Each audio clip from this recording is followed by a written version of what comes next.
Bien, pues tenemos un nuevo conversatorio para hablar de una situación histórica del año 1973 con el compañero Mosé Rocén, que seguramente será mucho más interesante que se pueda presentar él. De entrada, muchas gracias.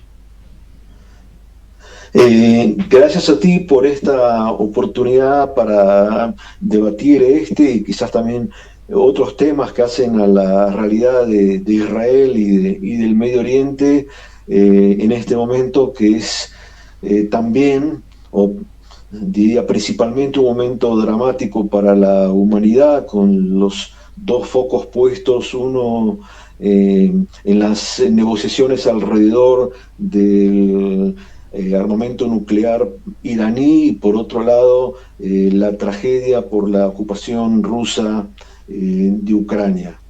Eh, Antes que nada, como todavía eh, no nos conocemos, diría que mi nombre es Moshe Rosen, soy miembro de una comuna, de un kibutz, Niditzhak, que está en la frontera del Estado de Israel con la Franja de Gaza y con Egipto. O sea, es una, digamos, una triple frontera y en este lugar yo estoy viviendo aproximadamente ya medio siglo, o sea que ya hemos conocido, digamos, muchos conflictos bélicos.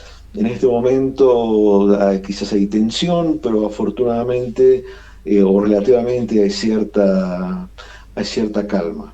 En relación al tema del Yom Kippur, de la guerra del Día del Perdón, que los egipcios digamos, la denominan como la guerra de octubre, también es un acontecimiento que tuvo, digamos, su efecto para nuestra población, porque justamente es una población limítrofe. La guerra del Día de Perdón, como ustedes sabrán, estalló el 6 de octubre del año 1973, que en vísperas del, o ya entrado, digamos así, el día del perdón, lo que se denomina en hebreo el Yom Kippur, y digamos, en primera instancia fue como un acto muy sorpresivo este ataque árabe, sorpresivo porque justamente el Día del Perdón, como tú y nuestros, digamos, los que acompañan nuestra conversación saben, el Día del Perdón en Israel es el día más sagrado, es la celebridad, la celebración, digamos, en la cual la totalidad de los medios de comunicación, de los medios de transporte, de los servicios públicos, están totalmente cerrados. Eh, Alguien que pasea en Israel en los días, en este día, puede constatar de que las carreteras están vacías, y los niños aprovechan para salir a pasear en bicicleta por las rutas del país porque prácticamente no hay movimiento de automotores. O sea, el Día del Perdón es el día más sagrado para la población que respeta, digamos, los rituales religiosos, y entonces fue realmente una sorpresa desde el punto de vista que Israel no, digamos, le tardó, digamos, responder con una movilización amplia eh, militar, pero digamos que más allá de los aspectos militares de la confrontación, yo creo que es interesante, si ustedes están de acuerdo, de que nosotros nos centremos en los entretelones políticos que rodearon este acontecimiento tan fuerte, yo diría inclusive tan trágico, tanto para los árabes, para los israelíes. Israel tuvo 2.600 bajas, eh, pero Egipto tuvo más de 20.000, o sea, estamos hablando de una situación que en su momento, como toda guerra, ¿no? Pero fue muy catastrófica. Eh, yo diría que nos focalicemos en dos puntos.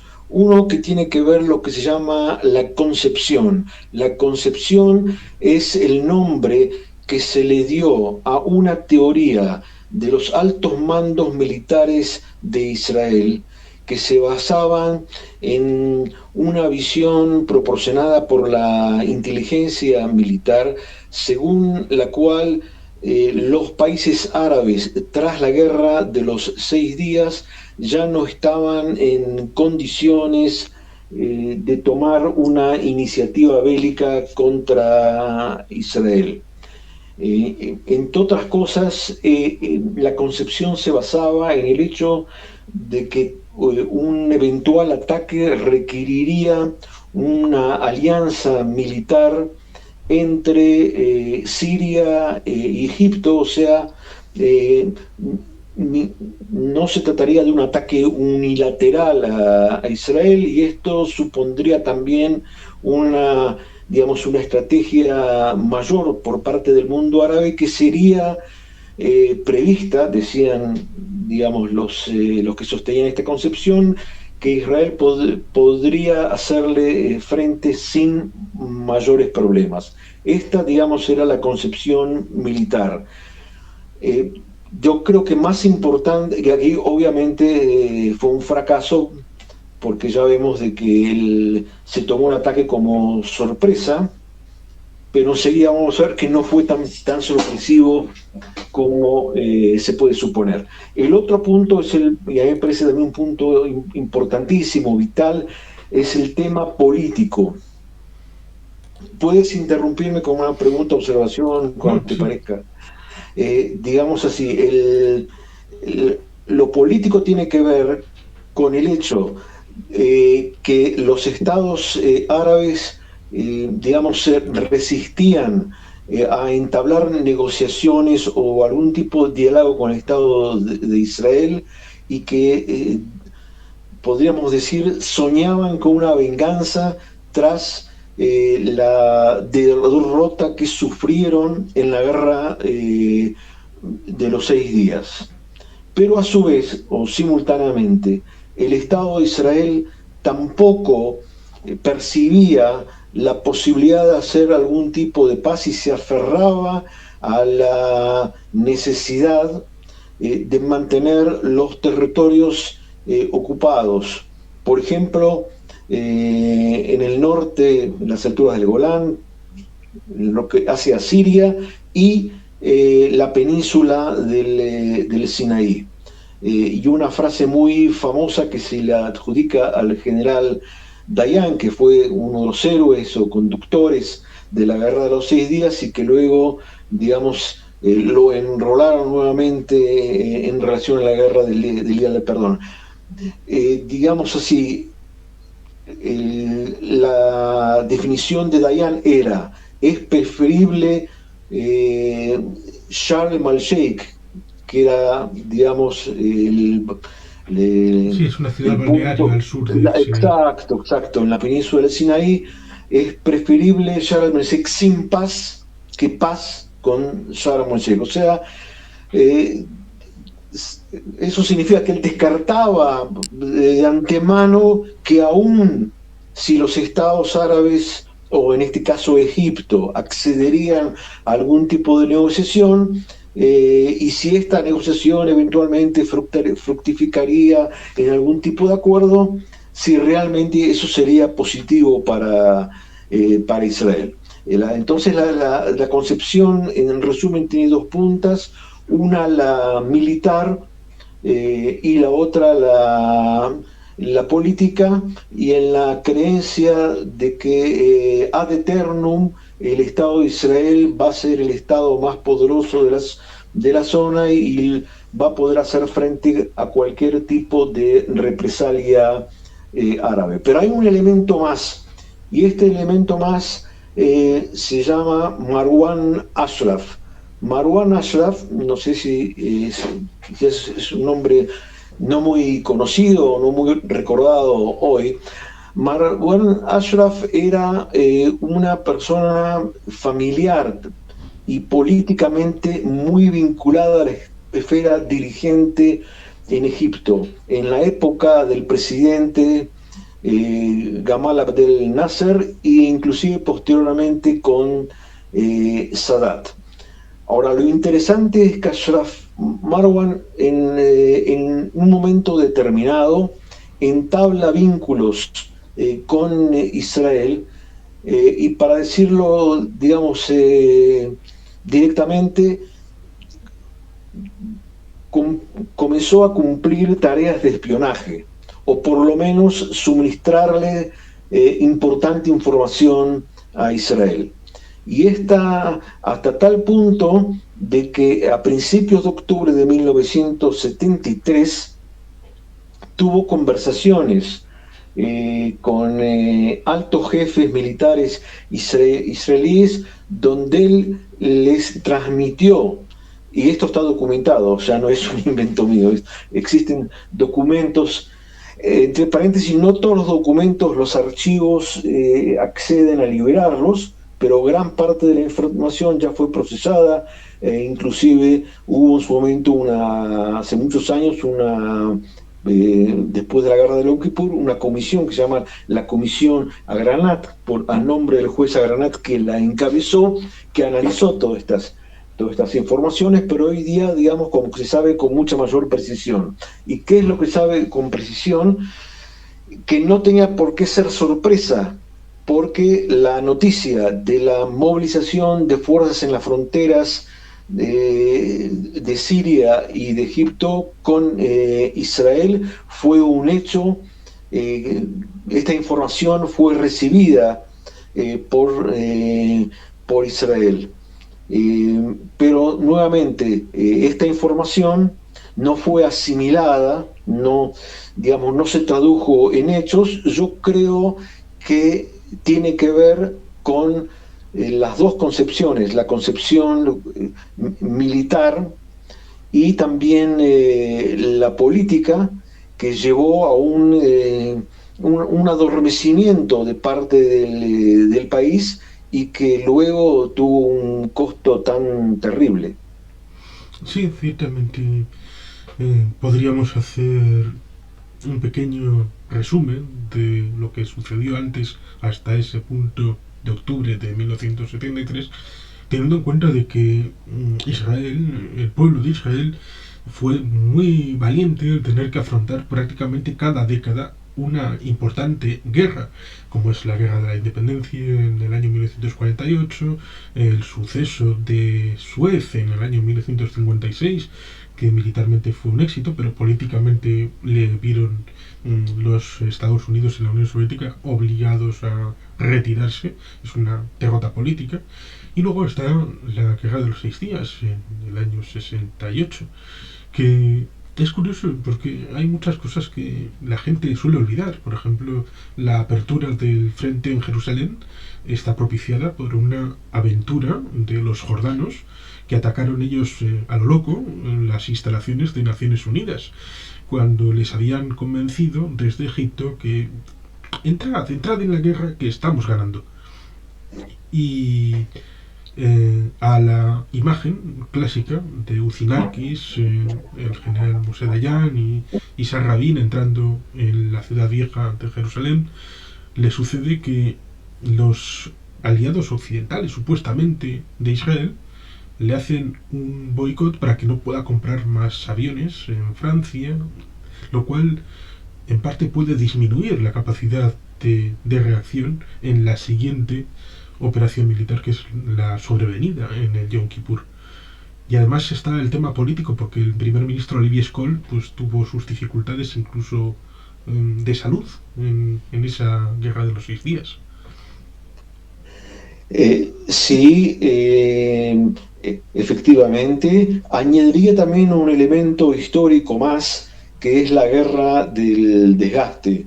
O sea, cronológicamente, en efecto, los dos grandes enfrentamientos bélicos fueron el de junio de 1967, la Guerra de los 6 días, y luego el acontecimiento del cual hablábamos hace unos instantes, que es la guerra del Día del Perdón en octubre del 73. Pero en el medio hubo una guerra del desgaste iniciada por Egipto, y que también costó muchas víctimas. Se llama Guerra del Desgaste porque era una guerra de lo que se llama baja beligerancia. De baja intensidad. eh, ¿Cómo? Baja De intensidad.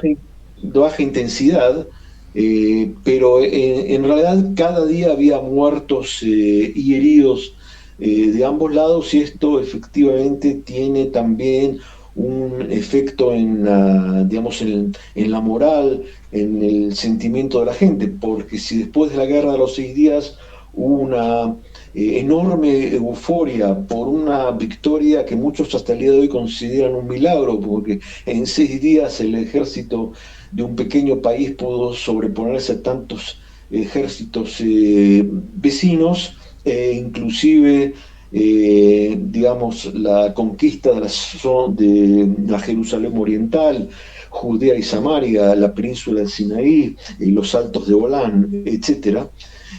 Todo esto se ve desestimado, disminuido, este sentimiento público de euforia en la población, a partir de la guerra del desgaste, Sí que es, como su nombre lo dice, un desgaste sí, diario que y quizá hay que permanente, puntualizar. una rutina de guerra.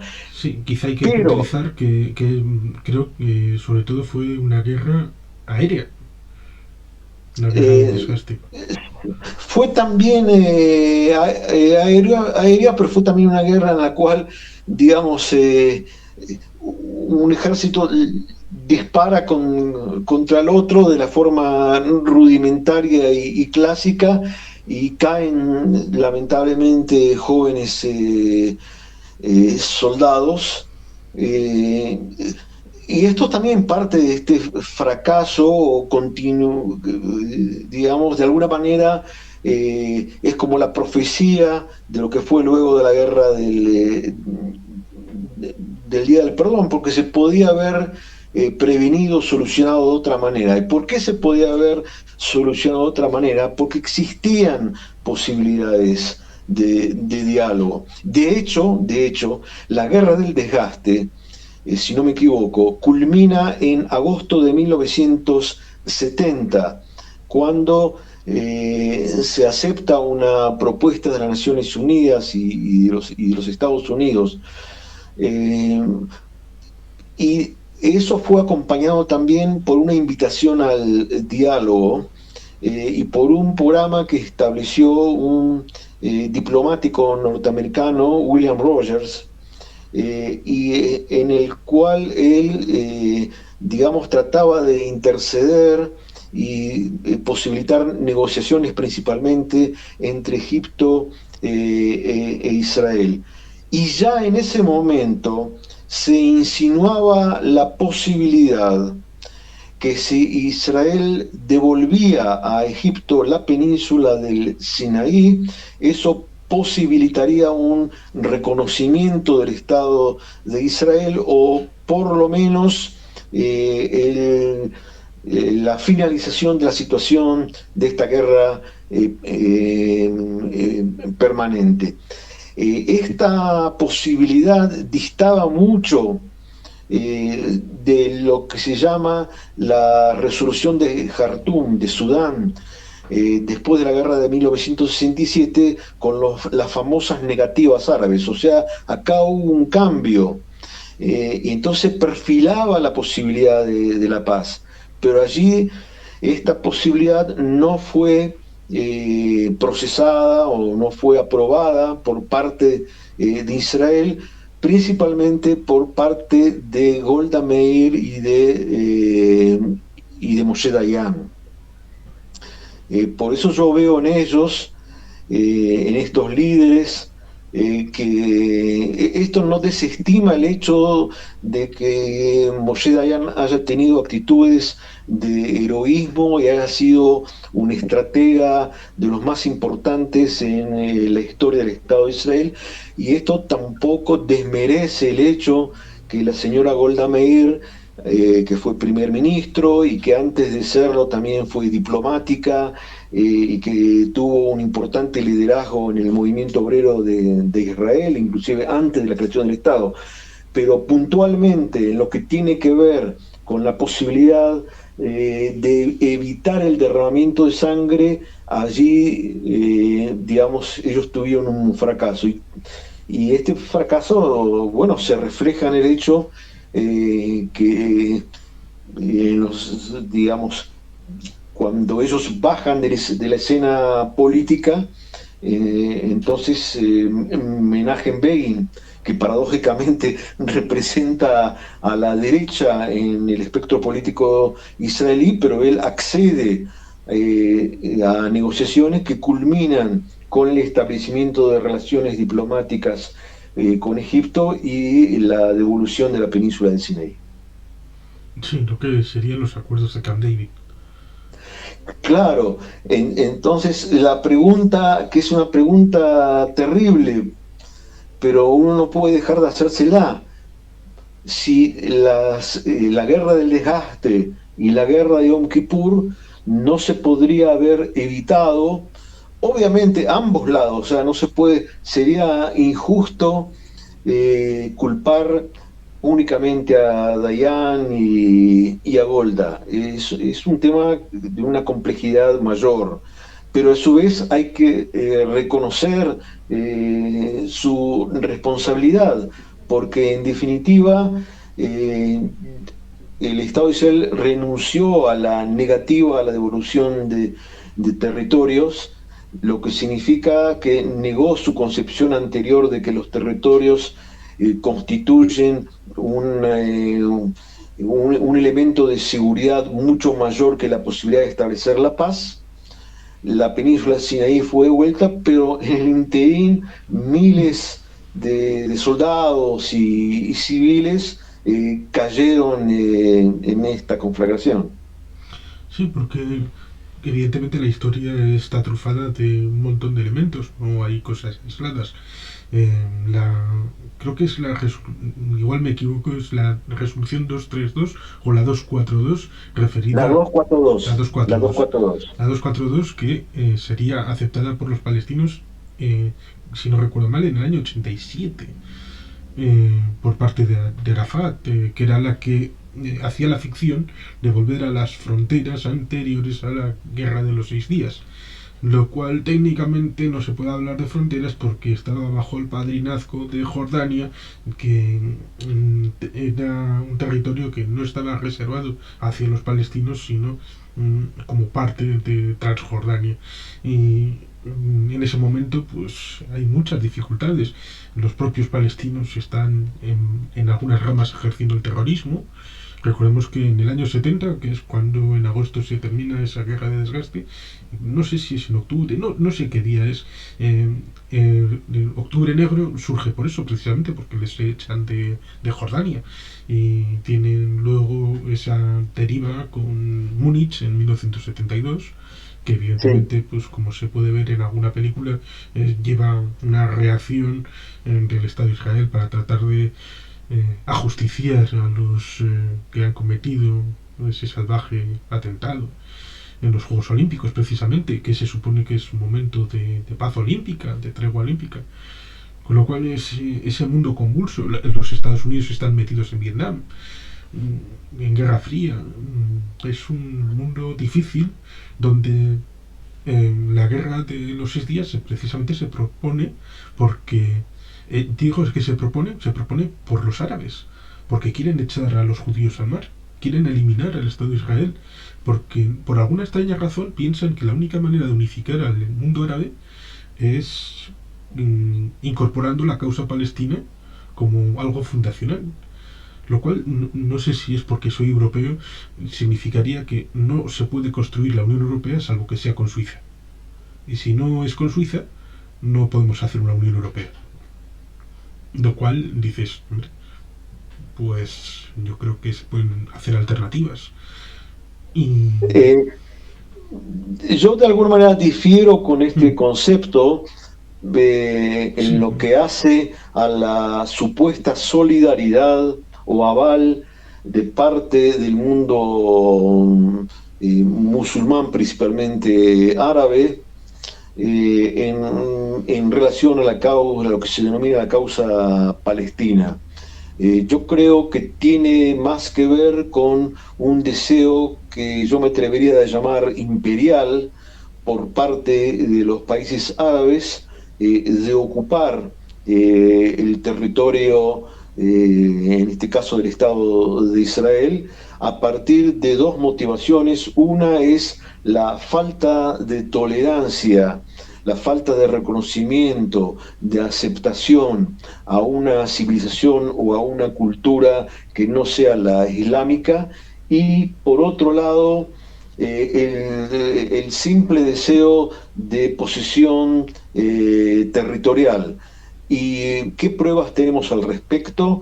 El hecho de que hasta la guerra de 1967, que el reino de Jordania tuvo en su poder la ribera occidental del Jordán, lo que se conoce como Judea, históricamente como Judea y Samaria. Bueno, el Hussein, el monarca jordano de aquel momento, no es que les concedió al pueblo palestino los derechos políticos y civiles o cierto tipo de autonomía. Al contrario, él estableció, digamos, la primacía árabe hashemita, a la cual él pertenece, y entonces, digamos que los deseos de venganza y de rencor por parte de la población palestina estaban dirigidos fundamentalmente a Israel. Lo propio pasó también con los campamentos de Palestina, de los palestinos en el Líbano, o inclusive, claro está, con los vecinos míos acá, los palestinos en la franja de Gaza, porque Egipto los mantuvo allí en condiciones de encierro y no en condiciones de progreso y de desarrollo, porque era lo que se llama la terra irredenta, el mantenimiento de una situación constante de tensión, que significa una herramienta más o un arma más contra el enemigo, lo que ellos ven como el enemigo israelí. Es decir, utilizar como rehenes la población llamada Palestina con un objetivo estratégico contra el Estado de Israel, en vez de simplemente ayudar a una población como la Palestina a tener su hueco, porque podían haberles dado, incluso en la situación previa a 1967, la guerra de los 6 días, una cierta autonomía en la franja de Gaza, construir una ficción de Estado palestino en la franja occidental del Jordán, pero bueno, tenían otros intereses geoestratégicos superiores. Más o menos esa podría ser la idea. Efectivamente, claro está de que el Estado de Israel tampoco está exento de responsabilidad en lo que lo podría Y ser que, la solución, y que la solución del evidentemente drama palestino. y que evidentemente Eh, los árabes negaron la partición de las Naciones Unidas. La aceptó Israel en el año 47 y los árabes dijeron que no. bueno, yo creo que ese fue un error trágico por parte de los árabes, y hasta el día de hoy yo creo que afecta al pueblo palestino. Creo también de que el Estado de Israel no hizo los suficientes esfuerzos, o digamos, no invirtió el pensamiento y la acción necesaria como para llevar a un mejor puerto esta situación. Y si a esto sumamos lo que comentábamos recién, los intereses árabes, y la constante reiteración del, del famoso lema del presidente Nasser, que tú antes también comentabas, que es vamos a arrojar a los judíos al mar. Entonces toda esta situación llevó a una perpetuación del conflicto en lugar de algún tipo de resolución más lógica y racional. Y ahí tenemos esa circunstancia en la que los árabes creen que pueden lograr una victoria militar y no necesitan diplomacia ni nada contra Israel en el año 48, en el año 56, en el año 67, pero ven como Israel es pequeño, pero es capaz de obtener unas victorias militares. Y ese resentimiento les lleva a querer una revancha, como la citada guerra de desgaste, y luego evidentemente el meollo del asunto, que es intentar darle la vuelta al calcetín a través de la guerra del Yom Kippur. Sí, aunque en lo que se refiere a la guerra del 56 yo tengo un criterio un poco diferente. Yo creo de que si bien Israel tenía suficiente justificación para la defensa de sus fronteras ante la penetración de actos de sabotaje por parte de los vecinos árabes, digamos que la solución de esta conflictiva situación no fue exitosa porque significó una alianza con dos potencias coloniales de la década del 50, que eran Francia e Inglaterra, y esto supuso también un cambio estratégico, inclusive a nivel geopolítico. Como tú recordarás, Mm. hasta esa época, en los años 50, Israel no estaba totalmente alineada con el mundo occidental, tampoco con Estados Unidos como es hoy. Es más, uno de los países que dio su mayor apoyo en la creación del Estado de Israel y en lo que tú comentabas antes, que es la resolución 181 de las Naciones Unidas del 29 de noviembre de 1947, pues fue la Unión Soviética, ante la presunción por parte de los soviéticos de que el Estado de Israel, conducido por el movimiento obrero laborista, tendría una inclinación geopolítica hacia la órbita soviética, teniendo también en cuenta una importante presencia de pioneros que eran inmigrantes digamos, de Rusia y de Europa Oriental en aquel momento. Entonces existía también esa percepción. Ahora, la alianza en la guerra de 56, en el operativo de Suez, con Francia e Inglaterra, no prosperó porque en definitiva también en ese momento Israel tuvo que abandonar territorios conquistados, y ese también es otro eje que debemos muy tener en cuenta, y es que no siempre Israel logró traducir en términos diplomáticos, políticos, una victoria de orden militar. Esta es una muy importante lección que yo creo que tenemos que aprender. O sea, si en la guerra de la independencia, que tuvo un costo de sangre terrible para el Estado de Israel, con una población, había 600.000 judíos, de los cuales 6.000 cayeron en esa guerra. Fíjense ustedes el porcentaje. Pero digamos que el joven Estado de Israel logró la simpatía de gran parte del mundo occidental, como decíamos también el apoyo de la Unión Soviética, de Checoslovaquia,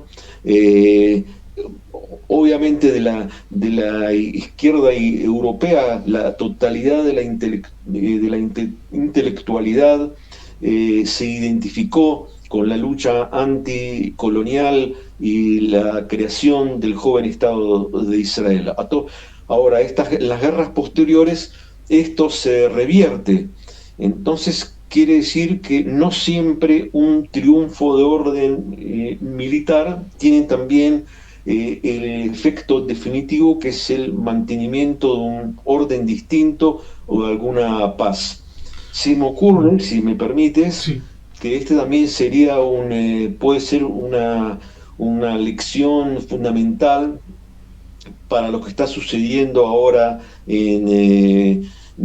digamos, en Ucrania, porque espero que no, pero aún accediendo Rusia de hoy a una ocupación y a un nuevo orden gubernamental en Ucrania, esto no significa que pueda nuevamente ubicarse en el plano económico y en el plano diplomático y geopolítico internacional en una situación mejor a la cual estaba antes. Yo creo que su situación, por lo menos en los próximos tiempos, la situación de los rusos va a empeorar. Y al revés, aún perdiendo Ucrania esta contienda militar, yo creo que en definitiva va a salir gananciosa por contar justamente con el apoyo de la comunidad internacional. sí, por hacer simplemente una puntualización respecto al canal de Suez, es que no recuerdo mal, de a finales del siglo XIX, desde que el ingeniero Ferdinand de Lesseps, que hizo el canal como arquitecto, bueno, como ingeniero, el canal era tema de los británicos y de los franceses, sobre todo los franceses, que eran los que tenían el control de la compañía que controlaba el canal cuando es nacionalizada, y por lo tanto por eso los británicos y los franceses se sintieron impelidos a participar de aquellas circunstancias. Pero digamos que luego de la guerra de los 6 días, los soviéticos vendieron aviones a los egipcios, y hubo una participación, aparte de los cubanos, que también estuvieron por Siria, hubo una participación de la inteligencia y de Moscú en el asunto del lado de los sirios y de los egipcios, lo cual tuvo su importancia en los preparativos de la guerra del 73, si no recuerdo mal. Sí, recuerdas bien, aunque, digamos así, la Unión Soviética, yo creo que a pesar de su apoyo político y militar en aquella época a los Estados Árabes, de todos modos no estaría interesada en la desaparición del Estado de Israel. Eh, y yo creo también de que parte de los Estados Unidos también no hubo un apoyo completo digamos, a la defensa de Israel en la guerra de Yom Kippur. Se me ocurre, quizás en esto yo esté equivocado, que los Estados Unidos no tenían un interés total, digamos, declarado, unívoco y muy, muy definido para que sea Israel el victorioso en la guerra del Día del Perdón. Probablemente esta percepción norteamericana se basaba en el hecho que justamente, digamos, no un triunfo, pero algún tipo, digamos así, de avance en las posibilidades militares por parte de Egipto e inclusive Siria, eh, facilitarían la iniciación de algún diálogo posterior entre las partes contingentes. Eh, y pienso esto también basado en declaraciones que hizo Sadat, cuando el presidente Sadat, cuando vino a Israel, o sea, y cuando se suscribió posteriormente el pacto de paz. O sea, uno siempre tiene que saber no solamente cómo luchar, sino también cómo vencer, porque cuando se le inflige una derrota demasiado fuerte y absoluta al contendiente, entonces puede tener resultados desfavorables. Sí, la más de las veces se suele recordar esa idea, incluso como has recordado en momentos en los que no era así, como si fuera toda la vida el aliado natural, Estados Unidos de Israel, y siempre habrían hecho un eh, jumelaje maravilloso, hubiera habido unas sinergias estupendas, siempre de acuerdo, siempre en coordinación. Pero sí, recuerdo que con de los 6 días, el presidente entonces, Lyndon Baines Johnson, no estaba muy proclive ni siquiera a aparecer como cercano a Israel, estaba muy frío en cuanto a la valoración y eh, si hubiera tenido que hacer una participación habría sido muy discutible.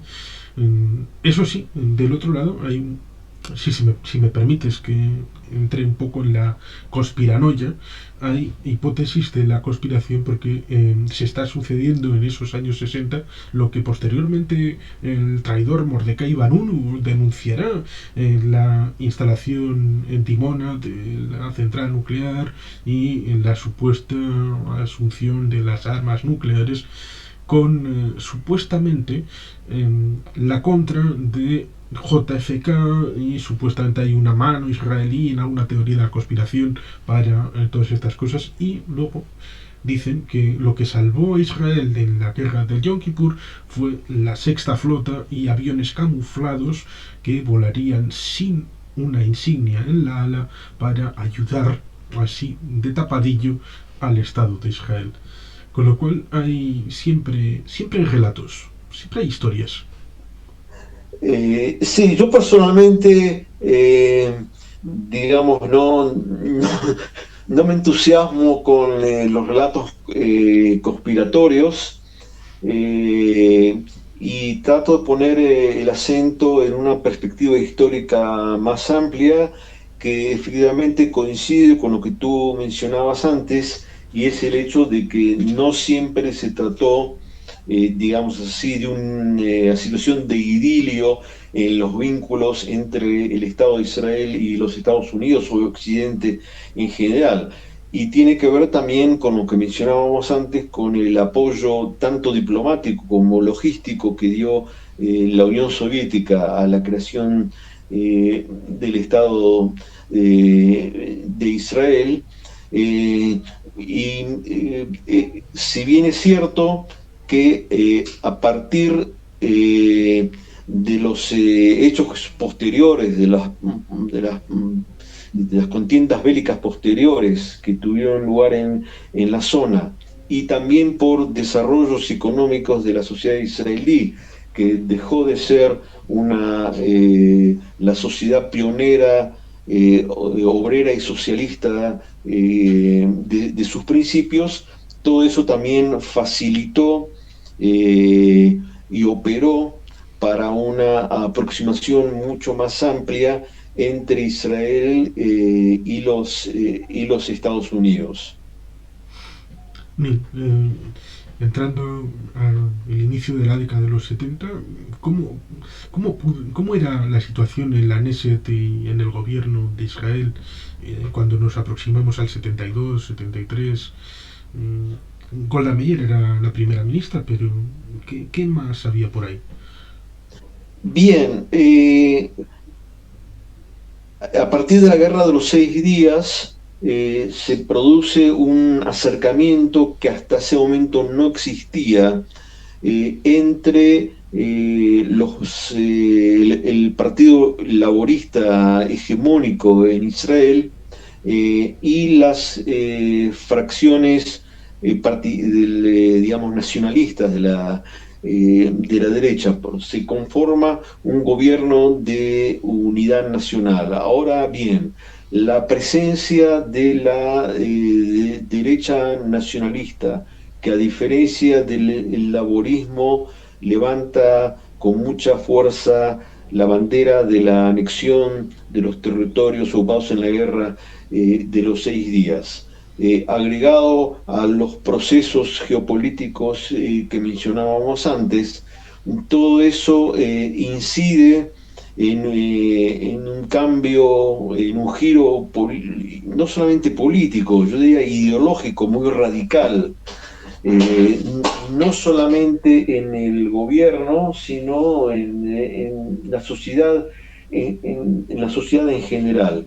Y eso explica también por qué en el año 1977 ya accede al gobierno por primera vez un gobierno que no es, digamos, no está centralizado por el partido laborista, sino que tiene como eje al partido, lo que se llama el partido revisionista, lo que es hoy día el Likud, de un corte nacionalista. De modo que hay distintos factores que contribuyen a este proceso. Y a mí me parece que lo que incidió con mayor energía en este giro es justamente la conquista de los territorios. Porque mientras que para el laborismo, para la izquierda, y para los, digamos así, los partidos de centro y izquierda hegemónicos hasta ese momento, la presencia en los territorios ocupados tenía principalmente el valor como una carta a jugarse en la mesa de negociaciones o un sentido de defensa territorial puramente. Para los sectores de la derecha tiene un valor mítico y religioso. O sea, ellos por eso denominan a la margen occidental del Jordán Judea y Samaria, por las connotaciones bíblicas, históricas, religiosas de estos lugares. De modo que estas circunstancias también influyen poderosamente en la estructuración del Estado de Israel tal como se perfila hoy día, que es sumamente diferente al Israel inicial después de la guerra de 1948, donde allí la conducción estaba sellada por el movimiento obrero y la izquierda socialista. Sí, lo cual lleva a una especie de contradicción desde fuera, como es esa percepción de que hay que integrar esos territorios logrados después de la guerra de los 6 días, que sería la visión que comentas de la derecha nacionalista, pero en el plazo de 6 años se produce un susto que pilla de improviso al Estado de Israel, que no ha sido capaz de poner en su justa medida esa identificación de las amenazas y ser capaz de afrontarlas de alguna manera. Lo cual es curioso porque luego en la guerra del Hezbollah del 2006 también es otro pequeño susto, porque tampoco es que esté muy previsto y un poco pilla a contrapié, pero bueno, eso sería otra historia. Eh, sí, lo del 2006 también fue una situación traumática. Tiene que ver no solamente con el Hezbollah, porque como tú recordarás, en la zona nuestra, digamos, lindante a la población en la cual yo vivo, también hubo una situación conflictiva con la Franja de Gaza, y allí fue secuestrado el soldado israelí Gilad Shalit, que para Mm. su liberación, entonces Netanyahu negoció, digamos, la entrega de terroristas árabes que estaban presos en Israel. Y eso también es un cambio, digamos, de mirada por parte del liderazgo político en Israel. O sea, eh, como que cambiaron inclusive de modo acelerado, muchos temas, no uno, que tienen que ver no solamente con los conflictos de orden internacional y fronterizo, sino también con lo que hace al el perfil interno de la sociedad.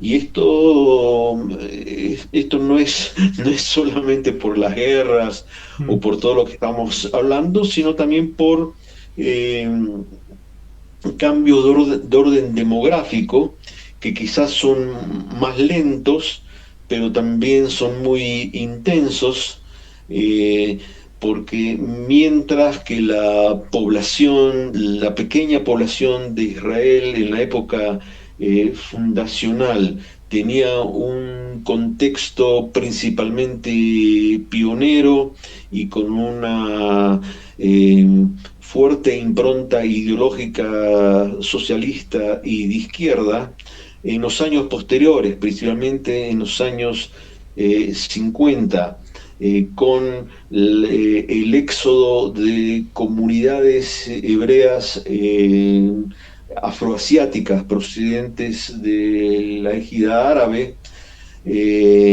Entonces se revierte esta situación y luego en los años 70 e inclusive en 90 que llegan dos corrientes inmigratorias muy importantes de lo que era en ese momento la Unión Soviética y Mm. que profesan un rechazo hacia ideas bastante justificado por su experiencia propia, ¿no? Hacia ideas socialistas. Todo esto incide para que el Estado de Israel deje de ser el país laico y progresista tal como se concebía a sí mismo en la época fundacional, para tener otro tipo de característica en el día de hoy. Sí, esa es una parte interesante que se suele obviar, que entre el año 48 y el 67, no sé si se puede hablar de un millón de judíos son expulsados de los países árabes, de donde vivían de larga tradición, de generaciones. Simplemente por el hecho de que hay un Estado que es hebreo, que se llama Israel, lo cual es curioso porque es el desbalance. Se suele hablar de las zonas con refugiados después del 48, de la Nakba, de las heridas abiertas en campos de refugiados en donde viven generaciones sin querer integrarlos al país de acogida de ninguna de las maneras, hasta el punto de que hay quien dice que desbalancearon la demografía del Líbano a partir del año 48, que había sido un país más o menos estable, con una cultura más o menos mixta, hasta el punto de lo que venía a ser la Suiza de Oriente, el París de aquella zona, como era Beirut. Pues hay que verla en los años 80, lo que acabó por ser en aquella guerra civil intestina brutal. Pero como conectábamos con lo anterior, digamos que Israel en el año 2000 se retira unilateralmente del lado del río Litani, eh, pero sin saber gestionarlo, lo cual podría ser una crítica, porque en la retirada del Sinaí sí supuso una gestión de aquella manera porque vino ligada al acuerdo de Camp David. Pero en el año 2000 pareció tal vez aventuro que pudo suponer para algunos árabes como una debilidad del Estado de Israel al hacerlo unilateralmente y en principio de manera vocacional de paz, pero la percepción siempre es importante. la visión del otro. Puede haber algo de eso, aunque yo creo que fue un acto muy valiente por parte de Barak en aquel momento, la salida de Israel, porque Líbano era lo que ya se denominaba acá en la prensa un pantano. La presencia militar israelí, hace un rato estábamos hablando de la guerra del desgaste, digamos, con Egipto en los primeros años 70, y en Líbano hubo un calco de esta situación, donde diariamente caían soldados sin que esto tenga una traducción en una mayor seguridad o una calma para la región. Pero es cierto de que esto no fue quizás acompañado por una acción diplomática o una visión más amplia que asegure estabilidad. Probablemente una actitud similar fue la que tomó el primer ministro Sharon en el año 2005, cuando opera la desconexión con la franja de Gaza, que yo coincido con esta, digamos, con esta actitud, porque tampoco tenía sentido una presencia israelí digamos, en el contexto de una población árabe que no desea ser sojuzgada por lo que ellos consideran una ocupación extranjera. Entonces, desde ese punto de vista, la percepción de Sharon de que esto no tiene sentido histórico, no tiene sentido a largo plazo, fue correcto. Lo incorrecto fue no acompañar esa acción con algún tipo de intento, por lo menos, de negociación que evite lo que pasó posteriormente y de alguna manera se prolonga hasta el día de hoy, y se relaciona también con lo que tú mencionabas antes en relación al Líbano y lo que estamos diciendo ahora en relación a Gaza, que es la perpetuación de situaciones de inestabilidad por no traducir las acciones en el terreno militar, no llevarlas a un plano diplomático o político. Eh, y, a la inversa, y como ejemplo positivo, podemos tomar lo que pasó con Egipto, con una retirada de territorios, en este caso de Sinaí, pero fue acompañada por una serie de reconocimientos recíprocos, lo cual no significa de que en el día de hoy tengamos una cálida amistad con nuestros vecinos egipcios, pero existe una paz, quizás una paz fría, pero también está alimentada por intereses recíprocos, de estabilidad regional, de intercambio económico y obviamente de enfrentamiento con el peligro chiita iraní. Sí. Retrocediendo a la guerra de Yom Kippur, formalmente, ¿cuánto duró? Bueno, la guerra comenzó el día 6 de octubre y, si no me equivoco, para el 24 de octubre había finalizado, cuando en realidad el cese de fuego yo creo que fue suscripto recién en noviembre. Con lo cual, formalmente es una guerra relativamente corta. No, corta en realidad fue la guerra de los 6 días. La guerra de Yom Kippur relativamente eh, fue larga. O sea, como decimos, todo relativo. Sí. La más larga y de todas fue la guerra de independencia, que formalmente comienza con la declaración de independencia del Estado de Israel el 14 de mayo de 1948, pero si antes comentamos la declaración de las Naciones Unidas sobre la resolución sobre la partición en noviembre del 47, ya en ese momento hay un estallido de belicosidad por parte de los árabes, de modo que se podría decir que la guerra de la independencia fue la más larga de todas, desde el 47 hasta el 49. Sí, y en el 73 pues supusieron varios frentes. El frente del Sinaí, los altos del Golán, la zona de Judea y Samaria, pues también hubo actividad allí. Sí, sí. Más. Pero fue muy dramática por los elementos que comentábamos aún en un principio, principalmente por el hecho que Israel se vio sorprendido por esta agresión. eh, Israel estaba habituado de que el país tiene, nuestro país, tiene siempre la iniciativa. Y acá digamos que la iniciativa fue tomada por parte de los países árabes. Y esto tiene una incidencia muy importante en el desarrollo de toda la operación. Si vamos a tomar como ejemplo la guerra de los 6 días, el hecho de que ya en las primeras horas la Fuerza Aérea Israelí pudo neutralizar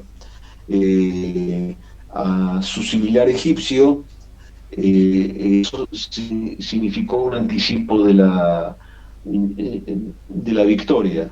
Eh, y en ese sentido, yo creo que uno de los aprendizajes que tiene que hacer Israel es precisamente no verse sorprendido por algún tipo de acción militar, y algo que es quizás una verdad, lo que se llama una verdad de perogrullo, algo muy trivial, pero es el hecho de que nuestro país tampoco puede permitirse la posibilidad de una derrota, a diferencia de cualquier otro país.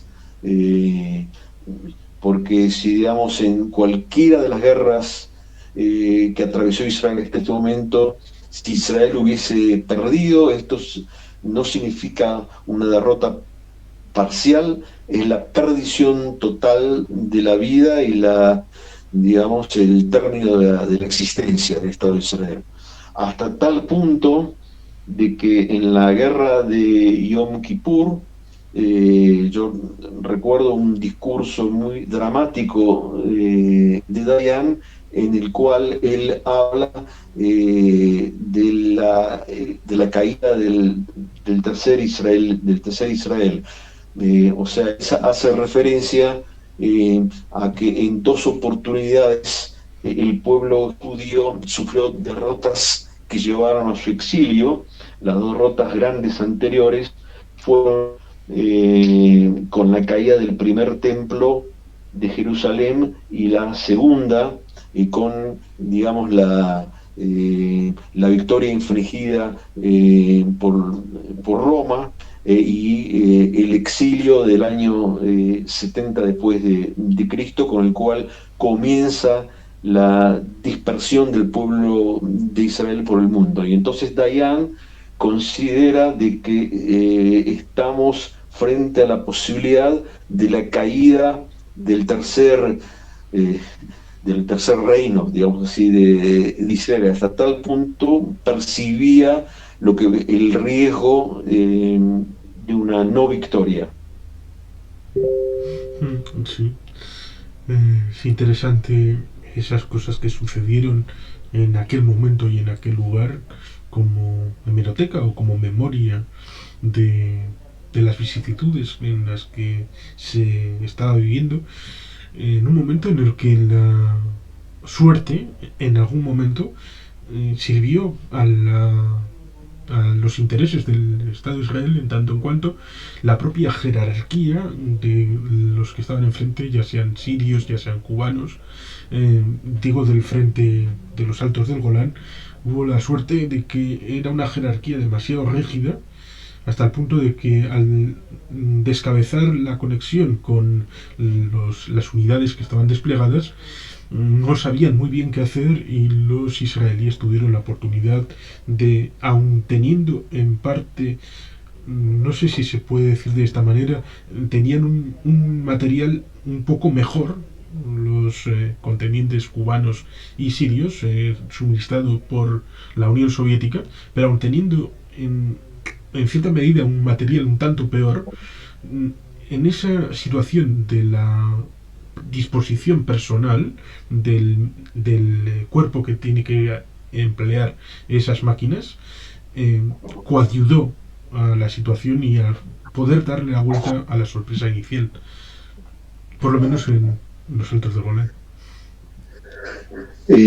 Sí, fue realmente una lucha heroica la que posibilitó revertir la situación muy rápidamente, porque de haberse dado un avance sirio mayor, eso implicaría, como decíamos antes, una amenaza a la existencia misma del Estado. Yo creo que este es un hecho fundamental que hay que tener muy en cuenta. Por eso decíamos de que no existe para Israel la posibilidad de derrota parcial.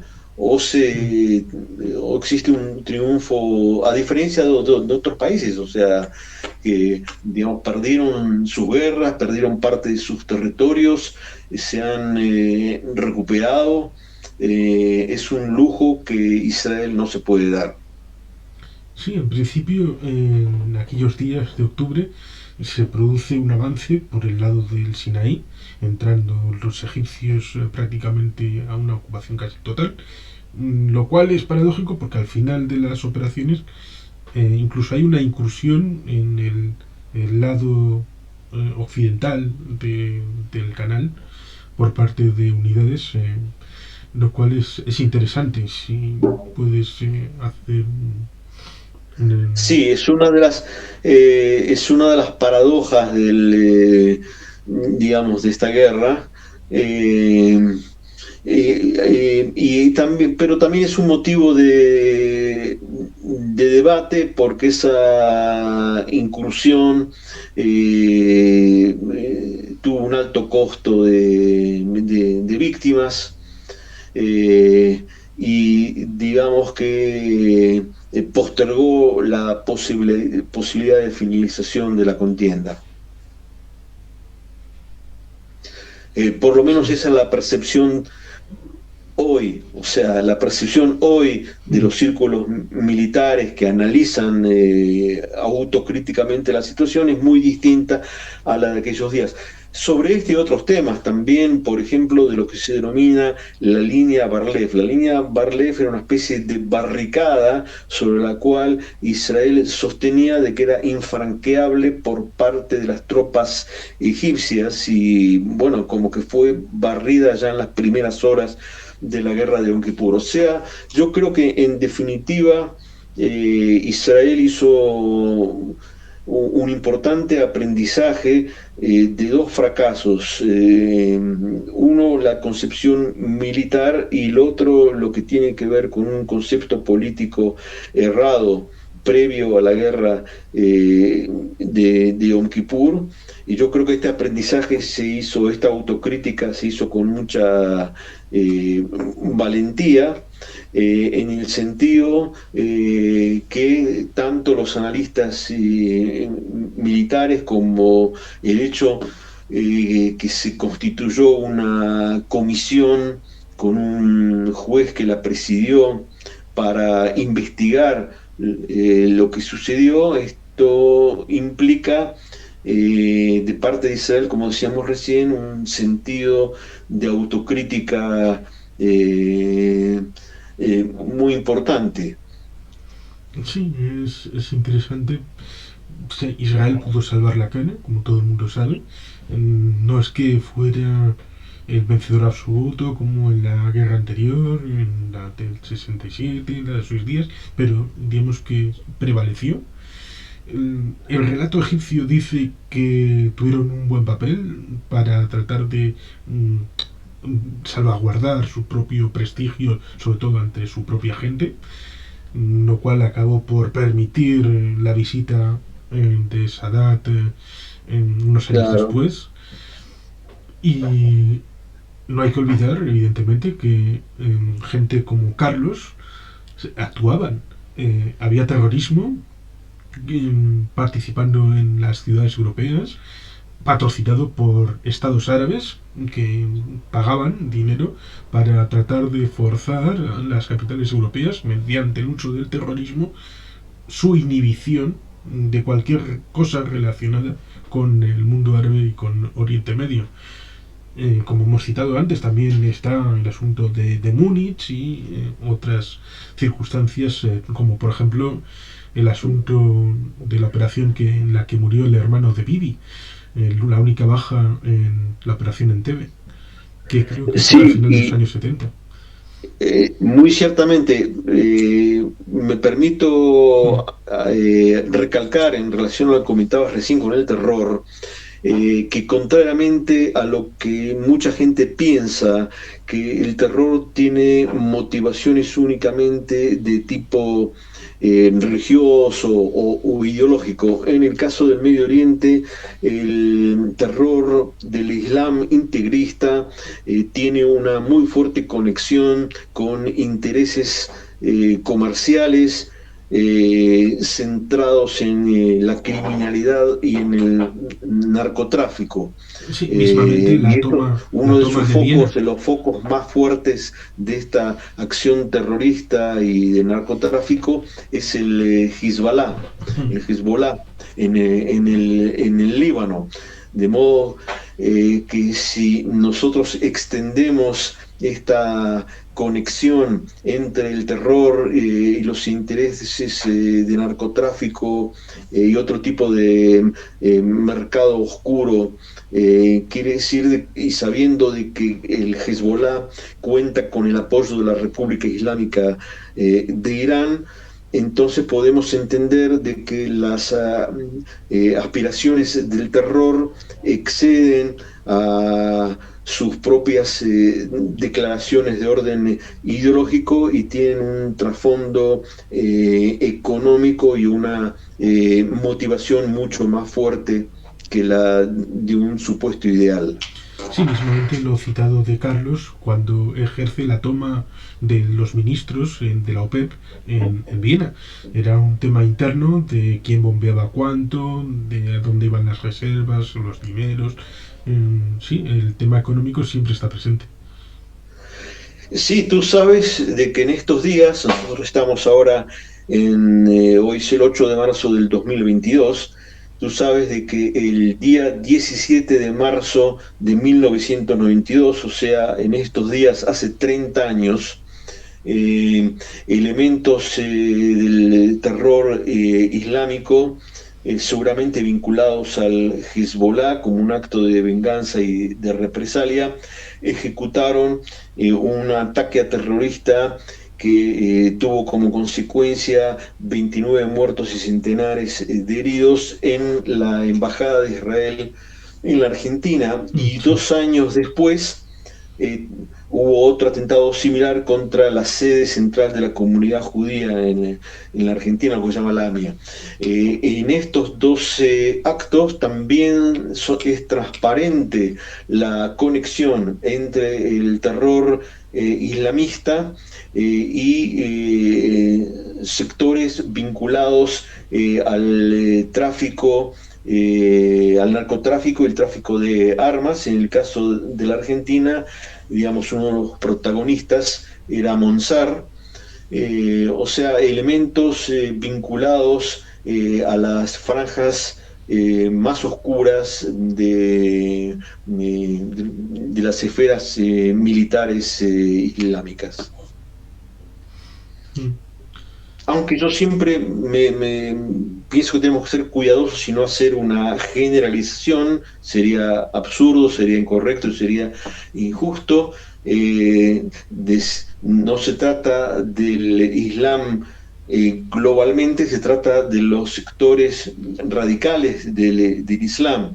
Lo triste es de que los sectores más moderados y racionales, que posiblemente son los mayoritarios, no levantan su voz para reprimir justamente a las franjas del narcotráfico y el terror. Sí, por ejemplo, pude leer el libro póstumo de Benazir Bhutto que se llama Islam, Democracia y Occidente, en donde explica que estas cosas hay que tomarlas con cierto sosiego y con una profundidad de reflexión que normalmente no suele ser aplicada, y que en el terrorismo islamista los primeros que son víctimas son los propios herejes dentro de la comunidad islámica, para poder afianzar el terrorista su propio dominio en su propia comunidad. Los que no son como ellos son atacados, con lo cual las mayores bajas del terrorismo islamista son musulmanes. Mm. Sí, efectivamente. Y acá hay un hecho sorprendente, relativamente sorprendente, porque en realidad no es nuevo, pero es un elemento de todos modos preocupante, y es el apoyo y la simpatía que justamente el eh, Islam irredento, el Islam extremista, el Islam que se apoya o que digamos, sustenta actos de guerra y de terror, la simpatía que estos sectores gozan por parte de una franja que se autodenomina de izquierda o progresista en Europa, en España, en América Latina. Es sorprendente cómo se puede sustentar o declarar simpatía hacia Irán, que no es solamente un peligro desde el punto de vista de armamenticio y nuclear, sino que es un país con una profunda y total represión de los derechos humanos y civiles, y de muerte constante en la sociedad civil. Sí, Se me ocurre, tengo una pequeña, digamos, opinión quizás equivocada al respecto, de que esto es también muy similar a la simpatía manifiesta por ciertos líderes de partidos o sectores, eh, por ejemplo en América Latina, en el caso de Bolivia o Venezuela, con respecto a Rusia. Obviamente que esto tiene que ver con una dependencia económica de parte de ellos hacia Moscú, pero también hay como una especie, lo que se huele, ¿no es cierto?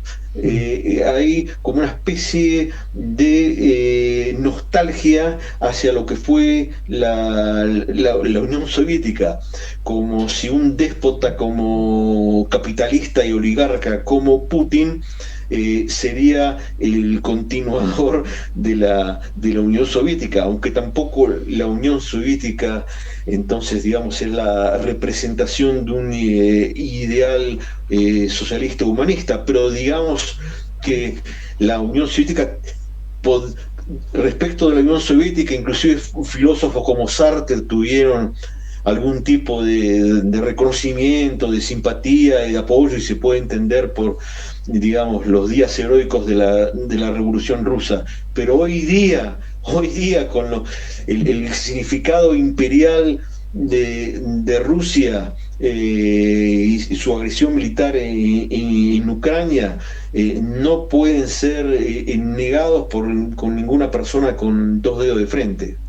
Sí, supongo que se basa en el principio aquel del enemigo de mi enemigo es mi amigo y en principios reactivos, en tanto en cuanto si los líderes de Moscú están en contra de Washington y Washington es la perfidia, entonces desde Venezuela, desde Bolivia, al ser anti-imperialistas, como si Rusia no pudiera tener imperialismo, o China, o cualquier país del mundo, pues se alinean en contra de los que están en contra de Estados Unidos, y eso significa que estén a favor de Rusia a pesar de que haya uno de extrema derecha en el Kremlin y ellos supuestamente sean muy de izquierdas, lo cual en el caso de Irán también sucede. Estas cosas pintorescas, por no irnos a la operación Ajax y Mossadegh, Kermit Roosevelt y todo aquello, en los años 50, el retorno del Shah. eh, Eso lleva a que en los años 70 incluso el Shah financiera a través de Juan Carlos I, que ahora está en Abu Dhabi, residiendo por órdenes de su hijo, Felipe VI, pues financiera a un partido político en España, como era la Unión de Centro Democrático. Se inmiscuyó en políticas exteriores a la vez que trataba de mejorar, occidentalizar el país, pero eso la sociedad parece que no lo vio, un poco como la sociedad afgana, que bueno, tuvieron una idea de modernización, pero la población pues no estaba, digamos que en la onda, en la misma onda. Y por lo tanto, en el año 80-81 pareciera que todo es bueno para el convento y cualquiera que esté en contra del Shah está en mi banda. Todos somos gente de bien, maravillosos, y se juntaron el Partido Comunista Iraní, se juntaron los islamistas, se juntaron todo el mundo en la presunción de que primero derribamos al Shah y luego vamos a construir algo, sea lo que sea, estará bien.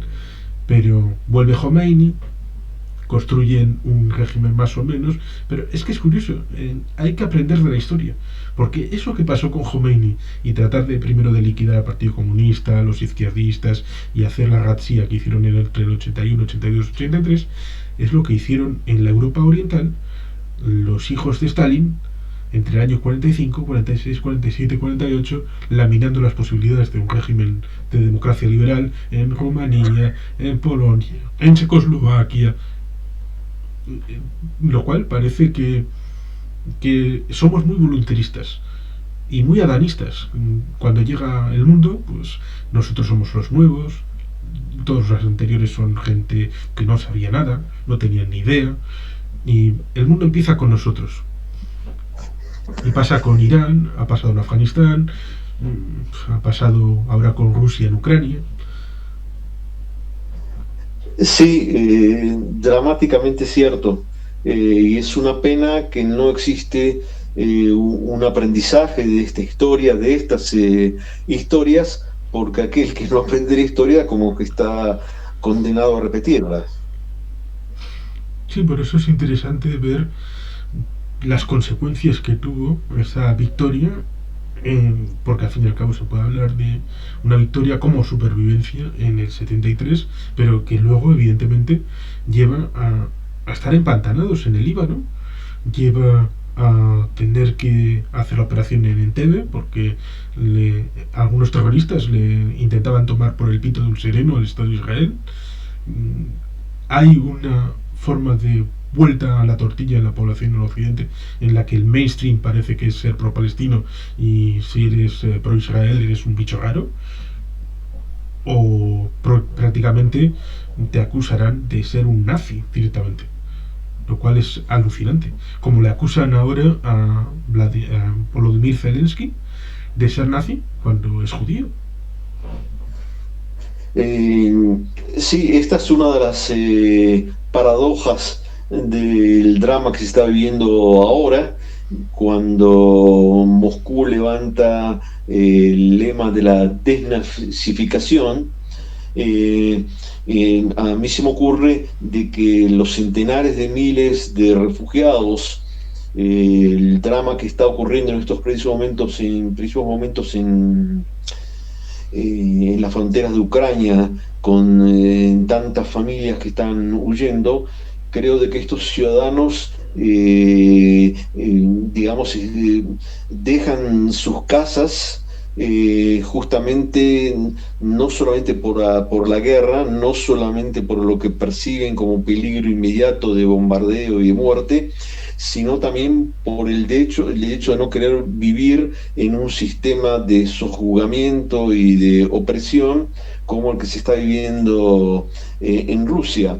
Y eso justamente una de las cosas que más enfada cuando se escuchan las opiniones de una supuesta izquierda o una franja progresista que apoya o que tolera o que justifica la invasión de Ucrania. Porque si vamos a ser francos, si estos mismos sectores tuviesen que elegir entre dos posibilidades, que una es vivir en una Ucrania como la actual, en un Kiev democrático, plural, y quizás también alineado a Occidente, como él, digamos, se aspira, o vivir en una Moscú, como estamos viendo en la pantalla en los últimos días, donde son detenidos y quizás también desaparecidos los militantes de la oposición. Yo creo de que todos los que supuestamente apoyan el ingreso de las Fuerzas Armadas rusas a Ucrania, obviamente no me cabe duda cuál posibilidad elegirían. Eh, y esto me lleva también a pensar o a recordar de que se decía en una época que la izquierda occidental muchas veces abre el paraguas cuando llueve en Moscú. Mm. Sí. Y a veces son refractarios a que todavía lemas como From the River to the Sea, Palestine will be free, lo cual vuelve a significar que los judíos al mar. Y esto no es algo de los años 50, 60, sino que se ha visto en manifestaciones en universidades de los Estados Unidos en este siglo XXI. El germen sigue estando enfrente, pero del lado del Estado de Israel, ¿cómo, ¿qué impacto tuvo en las postrimerías y las consecuencias del Yom Kippur en la deriva que ha venido en las siguientes décadas? Sí, eh, obviamente que la guerra de Yom Kippur, eh, más que inclusive que la guerra de los 6 días, incidió en este tipo de criterio de división maniquea, absurda, eh, la opinión negativa hacia Israel. Pero a mí me consta de que estas opiniones negativas eh, no se relaciona solamente con un presupuesto de tipo político, sino también con una gran ignorancia. Yo he visto en Latinoamérica manifestaciones de sectores de izquierda contra Israel, y me aproximé para entender de qué se trata, y me di cuenta de que la mayoría ni siquiera sabe dónde Israel estaba ubicada en el mapa. De modo de que existe un criterio de tipo intuitivo que tiene mucho que ver con lo que tú mencionabas antes, eh, y que es la división del mundo en blanco y negro, el amigo de mi enemigo, etcétera, etcétera. Toda esa, eh, toda esa mezcla, y a mí me parece que esta falta de criterios es trágica, porque es el derrumbe de lo que era en otras épocas una izquierda con un trasfondo reflexivo, intelectual, una mirada más profunda, una mirada con la cual se puede discutir, pero prácticamente hoy día prima tanto la emoción negativa que muchas veces el debate se hace imposible. Sí, y las circunstancias geopolíticas e internacionales pueden cambiar y variar muchas cosas, incluso la percepción de algunos gobiernos, porque si bien es cierto que en el año 70 recuerdo que Egipto estaba entrampado en Yemen, se involucró en una guerra. Ahora mismo hay una guerra en Yemen entre los chiíes y los sunís, aunque formalmente, globalmente, entre un lado y el otro del Golfo Pérsico hay una guerra fría, que no se calienta, sino que están buscando alianzas. Estamos en un mundo en donde Estados Unidos vuelve a ser productor de petróleo, no necesita importarlo, y por lo tanto puede permitirse el salir un poco de la zona de Oriente Medio, que parece que quiere retirarse, sobre todo después de las experiencias en Irak, que son complicadas para el espectro político de los Estados Unidos, dejando a una única potencia en capacidad tecnológica en la zona como es Israel, capaz de poder suplir en parte lo que ha sido Estados Unidos para diversos regímenes sunís en el ámbito de la zona de Oriente Medio, lo cual ha variado la percepción de algunos de esos gobiernos hasta el punto de llegar a los acuerdos de Abraham, acuerdos con Emiratos Árabes, con Bahrein, que han establecido nuevas relaciones diplomáticas. Quizá ni siquiera haga falta un acuerdo tácito escrito con Arabia Saudí para que haya una cierta fluidez de diálogo, aunque sea entre bambalinas, relaciones comerciales, siempre con ese principio de que ven a Israel como un potencial aliado contra Irán. Efectivamente, pero también aquí me cuidaría de una generalización. O sea, últimamente, inclusive en Israel hay una tendencia, digamos, a observar el desarrollo de, digamos, la esfera sunita en el campo islámico como una esfera, digamos así, moderada y más progresista en relación a la chiita, representada esencialmente por la República Islámica de Irán. Pero yo creo que, digamos, el panorama es más complejo, y tengo como prueba que, por ejemplo, en la vecina franja de Gaza, digamos, hay una hegemonía sunita, y sin embargo también, digamos, tiene ribetes militaristas y de terror y extremistas. De modo que yo no diría de que la totalidad del campo chiita en el Islam, digamos, es la más radicalizada y extrema, y que toda la sunita es la moderada, sino que realmente hay una complejidad que hay que tener en cuenta, porque en el pasado, así como hoy día están en guerra, en el pasado tuvieron sus alianzas. Y lo cierto es que esto es un mosaico donde inclusive en cada uno de estos campos internos, dentro de los chiitas y dentro de los sunitas, también hay situaciones bélicas. Te puedo dar también como ejemplo, si hablábamos antes del Líbano. La guerra del Líbano comenzó en el año 1000, la guerra civil, en el año 1975, cuando todos los grupos, unos se mataban a los otros, los drusos, los cristianos maronitas, los palestinos. Hubo una época que inclusive los chiitas, que hoy día son presuntamente los aliados de los palestinos, entonces los masacraron.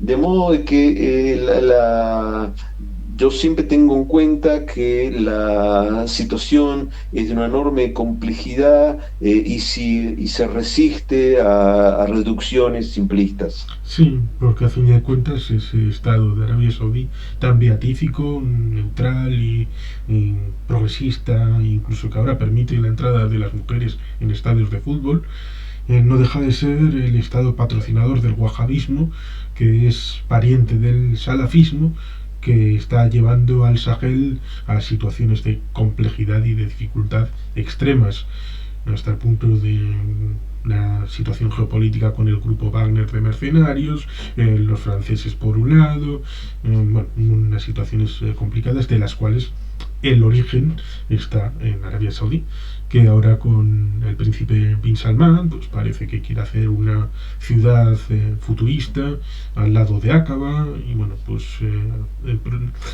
incluso cubrir un tramo con la posibilidad de traer mercancías a través de la India, superponiendo la de la ruta de la seda, incluso un oleoducto pasando por tierras de Arabia Saudí para conectar con Israel, pero sí, hay que ver la complejidad de las cosas. Los Emiratos también quieren crear una isla o un archipiélago artificial. Sí, existen muchas ideas. Probablemente parte de ellas sean muy positivas y signifiquen un avance muy importante y realmente dan muchas esperanzas, aunque yo creo de que este proceso, como decíamos, está asignado de avances y de retrocesos, y es eso, no es un proceso lineal. Mm. Sí, por eso quizá vamos a ir dando por finalizado este conversatorio, por lo menos por mi parte. Yo he captado la idea de que hay que ser muy inteligentes, hay que escuchar, hay que saber procesar la información para poder actuar preventivamente en toda circunstancia, para que los peligros del pasado y del presente y del futuro no pillen al Estado de Israel en momento de debilidad, como puede ser el no conocer lo que te pueda venir mañana mismo, mañana a primera hora.